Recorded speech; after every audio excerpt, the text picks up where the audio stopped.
नमस्कार शेतकरी मित्रांनो. आपल्या शेतकरी बांधवामध्ये एक गैरसमज किंवा एक संभ्रम आहे की आपण जर एका वेळी आपल्या पिकाला जास्त जर खत दिला तर त्याचा रिझल्ट आपल्याला चांगला येतो.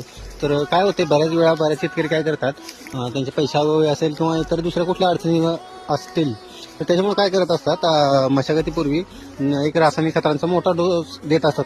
त्या शेतीमध्ये देत असताना आता समजा काय काय शेतकरी प्रति एकरी 8 ते 9 पोत्याचाही डोस देत असतात. तर तसं न करता काय करायचं, तर रेग्युलर बेसिसमध्ये द्यायचं. सुरुवातीच्या काळामध्ये तुमचं जे जे आपल्या पिकाच्या वाढीसाठी आहे किंवा कुठलीही खरंच आहे त्या खताची गरज आहे अशी जी खतं आहे तर ती आपल्या शेतीला द्यायची आहे आणि उर्वरित जे आहे परत पुन्हा त्या वाढीच्या काळामध्ये ती देत जायचं. कारण काय होतं, बऱ्याच वेळा सगळे खतं एकत्र दिली तर त्याचा साईड इफेक्ट आपल्याला परत पाहायला मिळतो. काय होतं, बऱ्याच वेळा पाण्याअभावी जर तुमचं ते नाही शेड्यूल बरोबर व्यवस्थित बसले तर काय होतं, त्याचा साईड इफेक्ट म्हणजे काय होतं, तर ऊस जळायला चालू होते किंवा जे पेट्यांची संख्या आहे त्यात परत मर व्हायला चालू होते. कारण रासायनिक जेवढा चांगला आहे तेवढं त्याचा परिणामी भयानक आहेत. तर काय होतं, अशा वेळेला काय करायचं, 4 ते 5 गोण्याचा डोस असेल, त्याच्यामध्ये युरिया असेल, 10-20 असेल, 15-15 असेल, 24-24 असेल किंवा इतर दुसरे कुठले खत असेल, DAP सारखी जर खत असतील आणि बाकी वॉटर सोल्युबलमध्ये पण वेगवेगळे आहेत. तर काय करायचं, आता काय काय शेतकरी काय करतात, त्यांच्यामध्ये वॉटर सोल्युबल खत देत असताना काय करतात, एक अख्खी युरियाची 45 किलोची गोण सुद्धा काय काय शेतकरी एका एकरासाठी म्हणजे प्रति 200 लिटर बॅरल प्रमाणे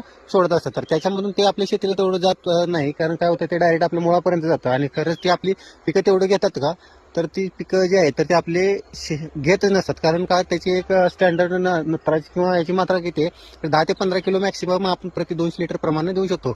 आणि त्यासोबत आपलं 1261 असेल, 05234 असेल, 1919 असेल, सल्फर असेल, झिंक असेल, ही जी विद्राव्य खतं आहेत तर ती देत असताना किती, एक ते 4 ते 5 किलो द्यायचे. त्यांनी झिंक सारखं आहे ते 2 ते 2.5 किलोपर्यंत आपण एका वेळेला देऊ शकतो. तर त्याचा ओव्हरडोस दिला तर ते आपल्या एक सॉलिड फॉर्ममध्ये शेतामध्ये तसेच पडून राहतात, क्षाराच्या स्वरूपात मध्ये तसेच राहतात.